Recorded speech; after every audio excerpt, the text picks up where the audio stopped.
Most Christians only talk to the Holy Spirit during worship services, during prayer meetings, at the altar call. There is a widespread habit of locking the Holy Spirit inside the four walls of the church, reserving him only for those highly emotional spiritual moments. But look at the reality of Monday morning. We step back into our routines and live as if we are entirely on our own. We make career choices without consulting. We react impulsively to an email. We move based on gut feelings, trusting our own limited experience to navigate the week. The results of this independence are predictable: chaotic schedules, poor financial choices, and strained relationships. Only when things collapse do we pivot to those frantic emergency prayers, asking God to fix the very messes our own flesh created. Acknowledging the Spirit's existence while refusing his daily management creates a dangerous illusion of safety. You feel spiritual because you attend the service, but because you aren't listening, you remain unprotected. From our ground-level perspective, the path ahead looks clear, but we simply cannot see around the corner of tomorrow. When the view pulls back to a higher altitude, hidden dead ends and traps become visible. From above, the danger is obvious.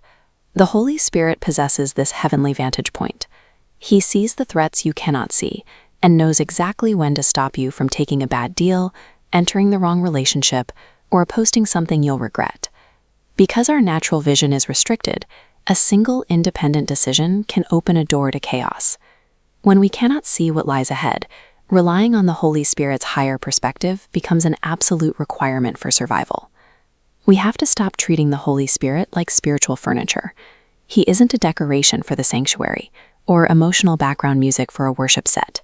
He is a person, a counselor, a guide. And he reserves the right to instruct your waking moments. He operates as the Grand Master GPS of God's creation. A GPS doesn't just give you a destination, it gives you the next turn.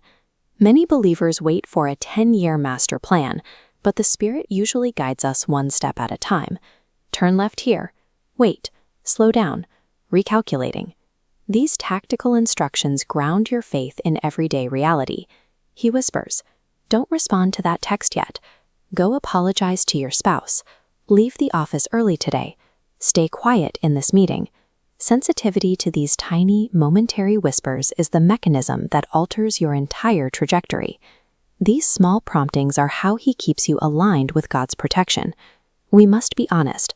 High-volume religious activity is void if you ignore the Spirit's daily convictions.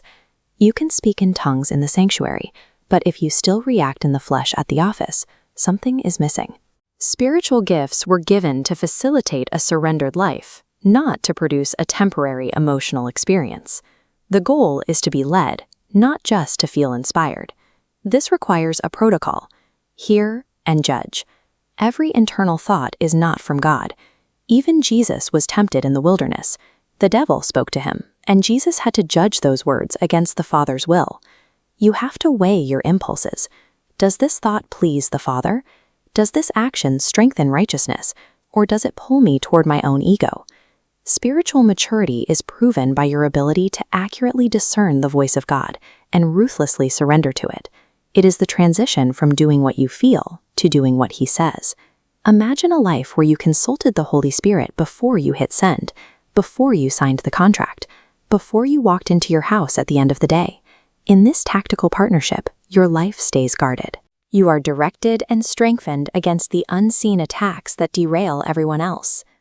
When an entire generation begins making decisions strictly by the Spirit's leading, one conversation and one schedule change at a time, the church functions with the power it was promised. This shift in our daily walk is where real renewal begins. Now that you know he is speaking, you have to answer the ultimate question: are you actually willing to obey? In the coming season, information alone will fail you. You must be Spirit-led.